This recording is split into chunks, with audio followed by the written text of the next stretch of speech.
Добрый вечер. В эфире информационный выпуск Амшившара. Я ее ведущий Нарсу Абухба. Мы расскажем о самых важных событиях сегодняшнего дня. Коротко о темах в сегодняшнем выпуске. В селе Нижняя Ишера прошла военно-историческая экспедиция, посвященная 30-летию победы в войне народа Абхазии. В детско-юношеской школе бокса, борьбы и тяжелой атлетики впервые за послевоенное время ведутся ремонтно-восстановительные работы. Абхазская железная дорога продолжает работы по благоустройству Сухумского ЖД вокзала.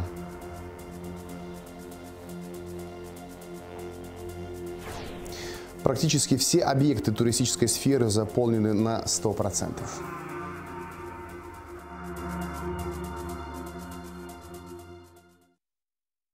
153 нарушения закона выявлено органами прокуратуры за первое полугодие текущего года. Мерами прокурорского реагирования различными организациями бюджету возмещено более 28 миллионов рублей.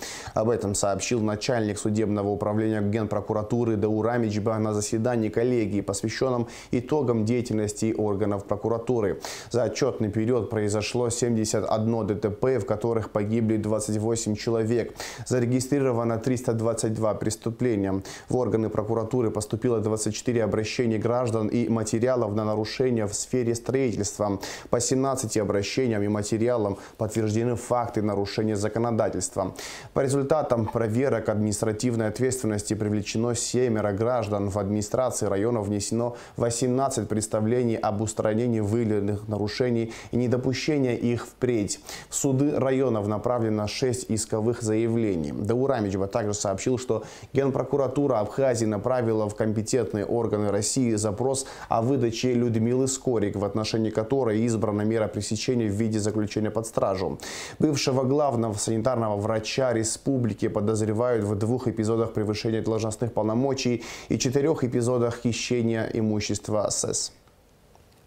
Продолжается предварительное расследование по уголовному делу по обвинению экс-главного врача Государственной санитарно-эпидемиологической службы Скорик в совершении 2 эпизодов превышения должностных полномочий и 4 эпизодов хищения имущества с использованием служебного положения. В отношении Скорик избрана мера пресечения в виде заключения под стражу. В компетентные органы Российской Федерации направлен запрос о выдаче в рамках международно-правового сотрудничества. На завершающей стадии предварительного расследования также находится уголовное дело по факту убийства гражданина Джения со стороны его однофамильца Джения Ларика Ивановича. Расширенный репортаж заседания смотрите в нашей программе. Львенка по кличке Симба, которого держали на цепи у колоннады в Гагре, вывезли из города и разместили в сельской местности на просторной огороженной территории. Как сообщает пресс-служба МВД, сотрудники УВД по Гагрскому району обеспечили контроль за транспортировкой животного и условиями его размещения. Установлены подозреваемые в совершении убийства гражданина Абхазии и Турции Ханипа Ридванин Ханипа, произошедшего 6 августа по улице Иналипа в городе Сухум. В розыск объявлены гражданин Узбекистана Адбек Саломов и гражданин Азербайджана Али Ибрагимов. Все, кто обладает информацией, могут обращаться в органы внутренних дел по телефонам 229 72 73 229 73 00. В селе Нижняя Ишера прошла военно-историческая экспедиция «Тропой героев». Акцию, посвященную 30-летию победы в войне народа Абхазии, организовали Государственный музей боевой славы имени Ардзенба и Госкомитет по делам молодежи и спорту. Экспедиция должна была состояться еще в июле, однако была перенесена из-за погодных условий. Тропой героев прошли наши корреспонденты Рада Чичава и Заур Кварчия.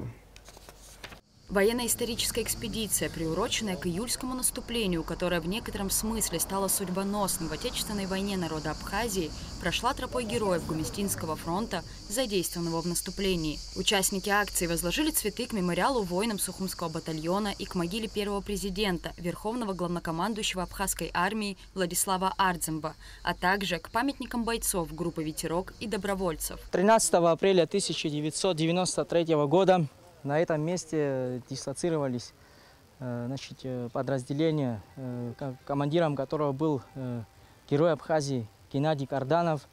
вместе со своими, значит, товарищами в этом месте они держали бой. И 13 апреля, после 2 часов, после того, как здесь была съемка, они, к сожалению, погибли минометным снарядом. Убило вот здесь, вот, были блиндажи вот в этом месте. И вот знаменитые кадры, если вы видели, вот как раз-таки эти события здесь происходили. Сейчас здесь идет ремонтные работы, но памятник будет восстановлен. Наступление на Сухум в районе Нижнего Гумистинского моста было отвлекающим маневром от основных действий операции, которая началась в ночь на 3 июля. Первая бригада пошла в наступление в Нижней Шере. Она форсировала Гумисту и смогла захватить и удерживать плацдарм на протяжении 17 часов.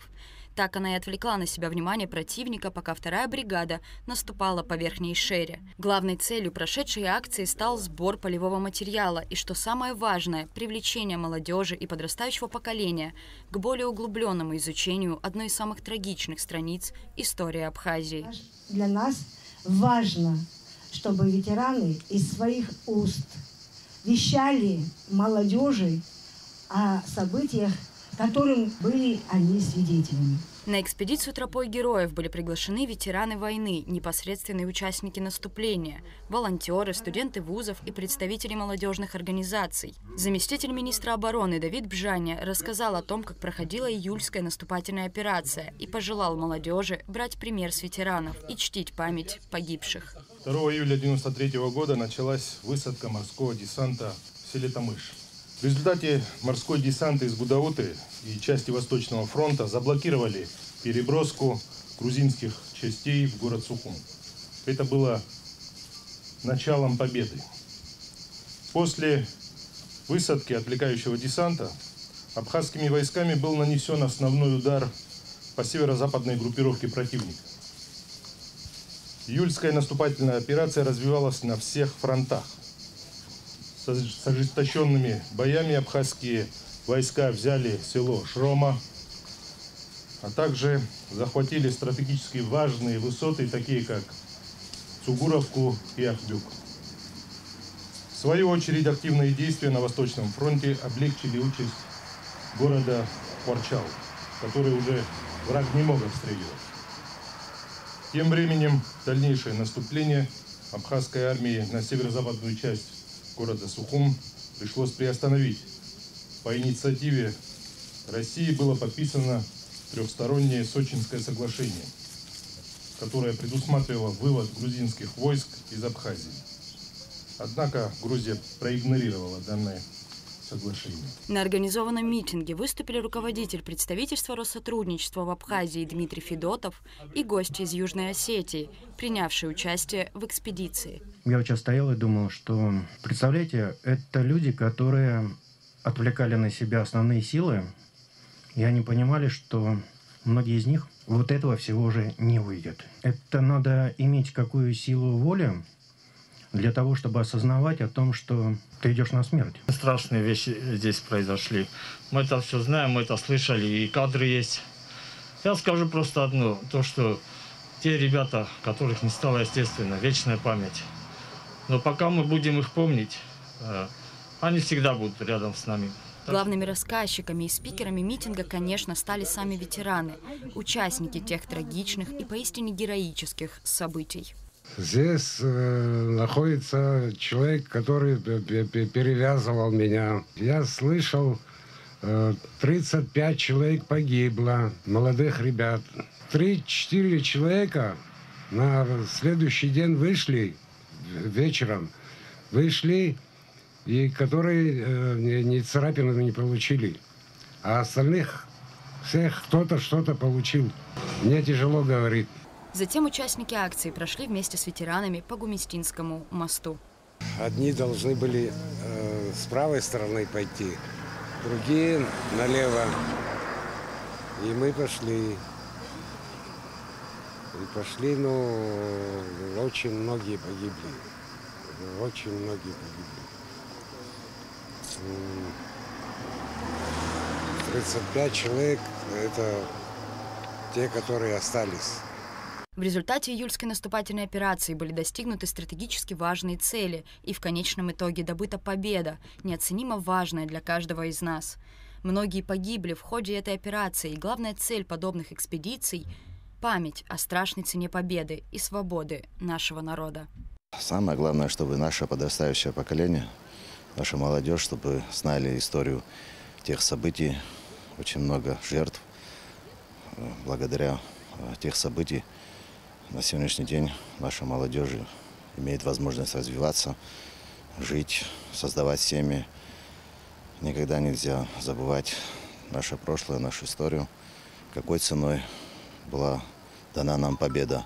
В завершении экспедиции была организована полевая кухня, а участники запустили в небо белые фонари по количеству погибших. Рада Чачава, Заур Кварчия, Абхазское телевидение. В Министерстве обороны прошел круглый стол, посвященный 15-летию освобождения Верхнего Кадора. В мероприятии приняли участие представители Минобороны, МВД, СГБ, МЧС, военные эксперты и политологи. Участники операции рассказали о ситуации в Кадурском ущелье на тот момент, подробности планирования операции и о трудностях, с которыми пришлось столкнуться. Руководство всей операции было возложено на министра обороны Мираба Кешмария. Были развернуты передовые пункты управления вооруженных сил на двух главных направлениях – Кадурском и Галском. На Кадурском направлении старшим был назначен первый заместитель министра обороны и командующий сухопутными войсками Закан Нанва. На Галском – заместитель министра обороны по общевойсковой подготовке Александр Павлушко. Общевойсковое запасное управление находилось непосредственно в генеральном штабе. Руководил им начальник генштаба Анатолий Зайцев. Абхазский народ – особый народ. Абхазские люди – особые люди. Это вы мне должны поверить, как человеку, прошедшего огни, воды и медные трубы. Значит, народ мужественный, народ, любящий свою землю, народ, говорящий все в этих серьезных условиях по делу. И поэтому, когда я пришел на эту должность, когда увидел знамен нет, наставлений нет, уставов нет, и начал работать, давление до 240 поднималось, даже было такое странное. Значит, все воспринималось очень хорошо всеми. Все понимали, что это надо. Из училища мы сделали с двухгодичного среднее, потом сделали высшее училище. Мы провели полный академический курс, подготовили офицеров. Добился, что многие наши офицеры тогда уже начали готовить офицеров в военных училищах, и многие наши офицеры поехали учиться в Россию в академию. Единственная проблема долго была с медицинской академией. Никак не хотели соглашаться, в основном сопротивления не было. Проводили учения постоянно, и все более и более совершенствовались. Некоторые учения у меня запомнились очень даже хорошо, как они очень высокого уровня. Следующий важный момент о людях. Да, мы можем говорить о хорошем мастерстве и знании обстановки дела. Допустим, вот мой друг Гуран, значит, Лукенбеевич Инукаглы, генерал, мне очень рада. Закан Владимирович влезал во всю глубину, учился, сидел на картах, рисовал что-то, проникал и так далее. Гарри Сергеевич постоянно выезжал на переговоры и давал обстановку. Не присутствующих здесь, я еще хочу сказать, служба государственной безопасности, СГБ, служба государственной безопасности, генерал-майор Юрий Ашуба. Значит, он давал точно такие же примерно данные по противнику, где что и где там артиллерия, где нас ждет, так же, как и вот давал нам Сергей Анатольевич и полковник Свижба Беслан Андреевич. Значит, хочется сказать и генерал-майор Хеция, Атар Хеция, который во время проведения операции чуть ли не над душой стоял и говорил о том, что ну примени же ты что-то, чтобы мы прошли без потерь, примени. Ну вот люди серьезные, люди понимающие, волнующие за свою страну, за государство. Расширенный репортаж с круглого стола, посвященного 15-летию освобождения Верхнего Кадора, смотрите в нашей программе 8 августа. В течение минувшей недели резко возросло число природных возгораний. Как сообщает пресс-служба МЧС, в городе Сухум и Сухумском районе зафиксировано более 11 пожаров и возгораний. По словам пожарных, граждане в условиях экстремальной жары занимаются самовольным палом сухостоя в целях санитарной очистки сельхозугодий. В этой связи МЧС Абхазии предупреждает население республики о недопустимости подобных действий, которые могут привести к крупным лесным пожарам с непредсказуемыми последствиями. В Республиканской детско-юношеской школе бокса, борьбы и тяжелой атлетики впервые за послевоенное время ведутся ремонтно-восстановительные работы. На эти цели правительство выделило более 3 миллионов рублей. С инспекцией школу посетил министр просвещения Налгаблия. В одном из залов уже приступили к замене напольного покрытия и укреплению стен. Планируется полностью обновить спортивный ринг. Подробнее в следующем репортаже. Республиканская детская юношеская школа бокса, борьбы и тяжелой атлетики воспитала не одно поколение чемпионов и мастеров спорта. В этом году спортивному учреждению исполняется 60 лет. Его стены помнят долгие изнурительные тренировки и вкус побед. Школе уже давно требовался капитальный ремонт. В 2023 году с просьбой отремонтировать зал бокса в Министерство просвещения обратился директор учреждения Даур Лакоя. И просьба была услышана. Для себя, может быть, не знаю, хотел понять, сколько требуется денег, чтобы сделать вот такой ремонт. И для себя вывел какую-то сумму, пригласил людей, пожалуйста, говорю, друзья помогли, составили смету и так далее. И я вот с этим Иван Соломонович одобрил. Вот эта школа, которая воспитала не одно поколение мастеров спорта международного класса. Именно вот эта школа, Республиканская детская юношеская спортивная школа, воспитала немалых чемпионов. Чемпионы Кубка СССР, кто выигрывал, мастера спорта международного класса. Вот такие у нас выходцы с этой спортшколы. Что по борьбе, что по тяжелой атлетике, что по самбо, по дзюдо и по вольной борьбе. На капитальный ремонт зала бокса правительство выделило 3,5 миллиона рублей. Здесь планируется поменять напольное покрытие и окна, укрепить стены, оборудовать раздевалки. Ремонтные работы инспектирует министр просвещения Налгаблия.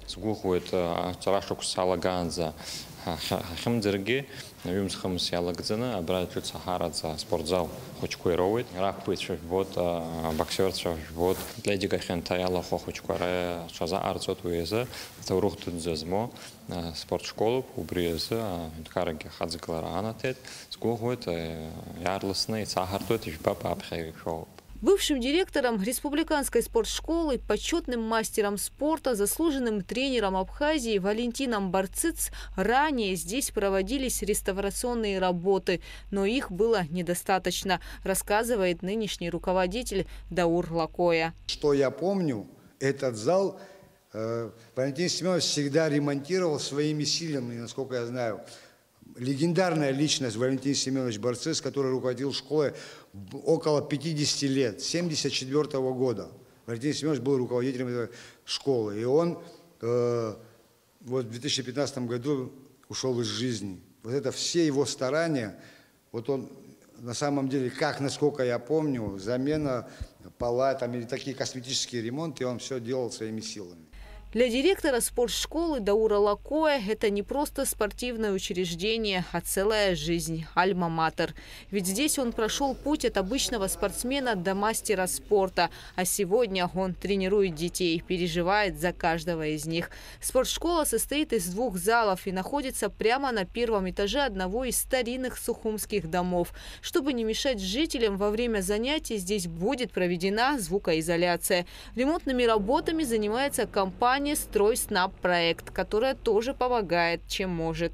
Ведь некоторые ее специалисты и сами являются выпускниками спортшколы. Если нужна физическая сила, они и еще там есть моменты, где они на самом деле помогают, где это деньги стоят, по большому счету.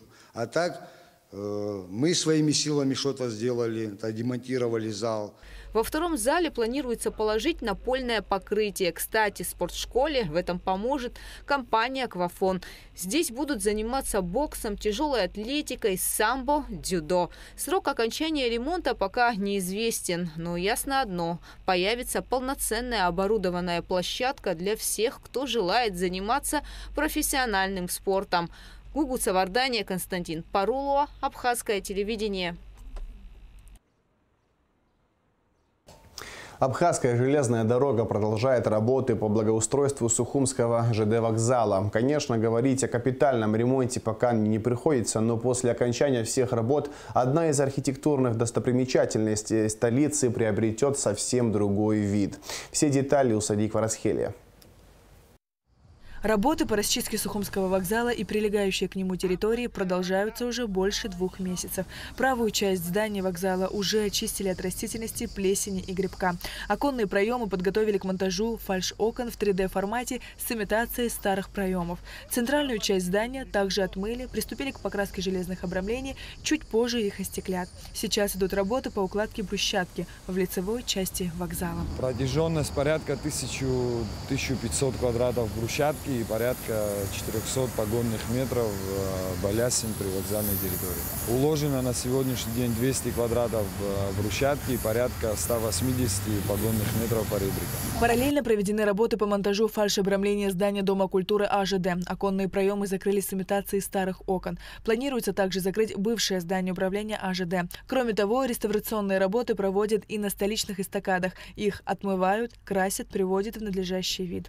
Капитал аздера зыкам зазерге яхто яхауд да яаво избод да чимшерето ахшсах хсах бетагла захшахму убрихачу уску яха яшенге исот яхаб брах вижбаз вокзала чома грузовод хачома брах эстакада курча арызки расширей чуб насге يحب قدوته أفقزان خيط خبرة حبسخت عاد قلرتا أبعت حيخشتو وبراجع أبديت كوبسنا على أنا زجيش أختوي بشي حال شلا وبعد حرجوك أبت туристический поезд بخيب جكو يارنيق وجيز كي بجالر نجيق وجيو حزد شارج جديد صح يارنيق وجيو وبرت يعتقلوا за шаг, чтобы здание вокзала и прилегающая к нему территория приняли более эстетичный вид, вокруг будут высажены зеленые насаждения. А работы по укладке брусчатки должны завершиться к концу текущего месяца. Единственная, какая проблема у нас с доставкой материала, именно брусчатки, завод такой объем в силу загруженности не успевает произвести, но постараемся успеть в срок. Все работы по расчистке Сухумского железнодорожного вокзала выполняются за счет средств АЖД. Их планируют завершить до празднования Дня Победы и независимости Абхазии. Пользуясь случаем, главный инженер АЖД Леонид Куруа поздравил своих коллег с Днем железнодорожника, который отмечают ежегодно в первое воскресенье августа. Сария Кварацхеля, Михаил Братухин, Абхазское телевидение. 5 и 6 августа в столице Республики Никарагуа Манагуа прошел международный фестиваль искусства, культуры и гастрономии. В фестивале приняли участие более чем 40 стран из 5 континентов, каждая из которых имела возможность рассказать о своей культуре и обычаях. Посольство Республики Абхазия в Никарагуа 2 года подряд принимает участие в данном масштабном мероприятии. В абхазском павильоне были представлены национальные сладости, чача, традиционная абхазская одежда, играла народная музыка и демонстрировались видеоролики о нашей стране. Абхазский павильон традиционно вызвал большой интерес у посетителей фестиваля, которые интересовались культурой и традициями Абхазии. Многие выразили желание посетить нашу страну. Курортный сезон в самом разгаре. Горячее солнце, теплое ласковое море, чистый воздух. За этим сюда едут люди из разных уголков мира. По данным Минтуризма, на сегодняшний день практически все объекты туристической сферы заполнены на 100%. Как гостям отдыхается в Абхазии, узнавала Гугуца Варданя. Курортный сезон в Абхазии в самом разгаре. С утра на берегу буквально яблоку негде упасть.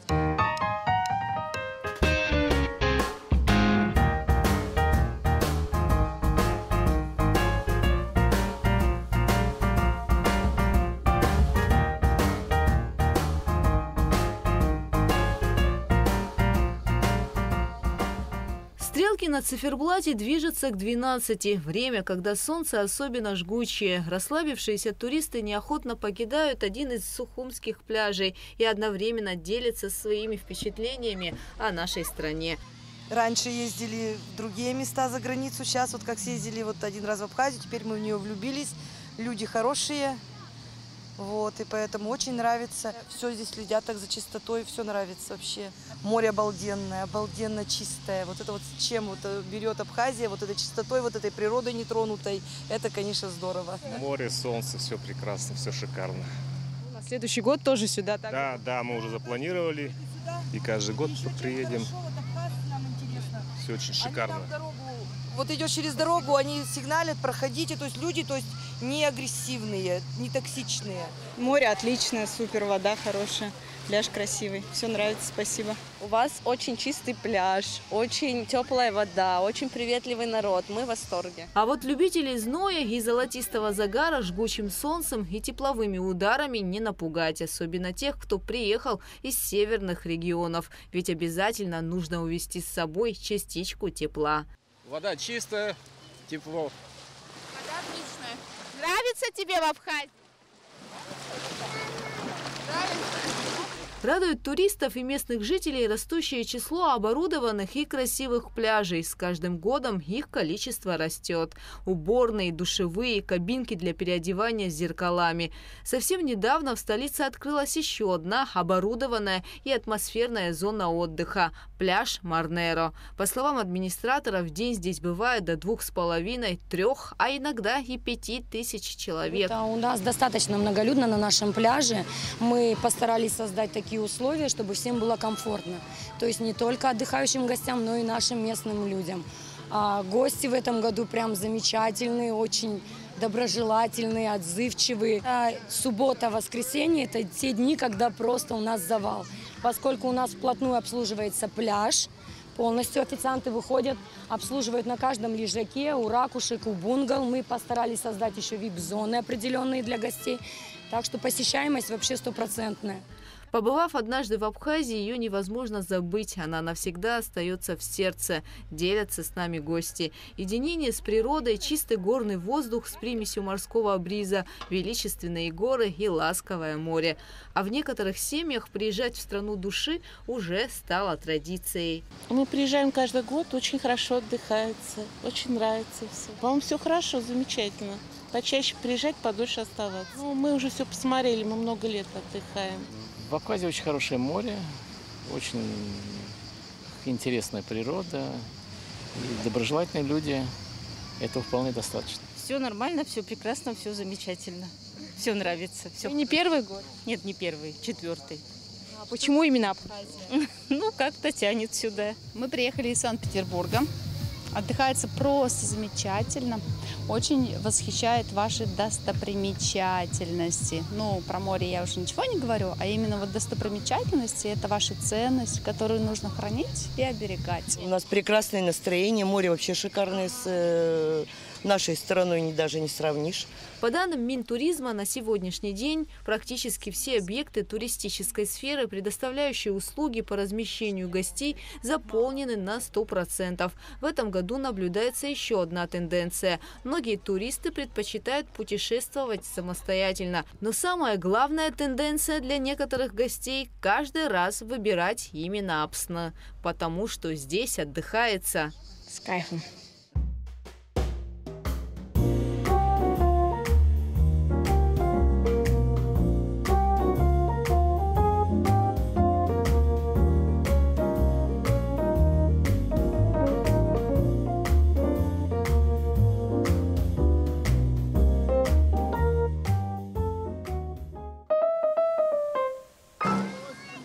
Савардания, Рамо Камки, Абхазское телевидение.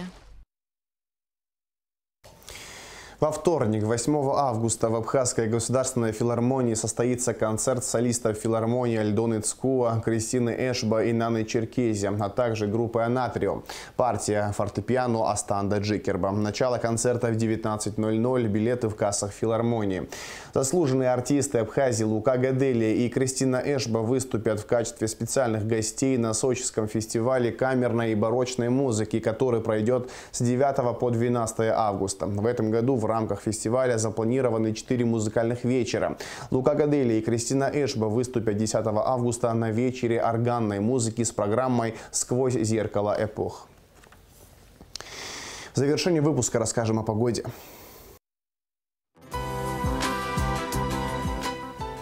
По сообщению Гидрометцентра, во вторник, 8 августа, на территории Абхазии ожидается ночью и утром туман, днем преимущественно без осадков, жаркая погода с высоким уровнем ультрафиолетового излучения. Температура воздуха ночью 21-26, днем 28-33 градуса тепла. Температура морской воды плюс 27 градусов.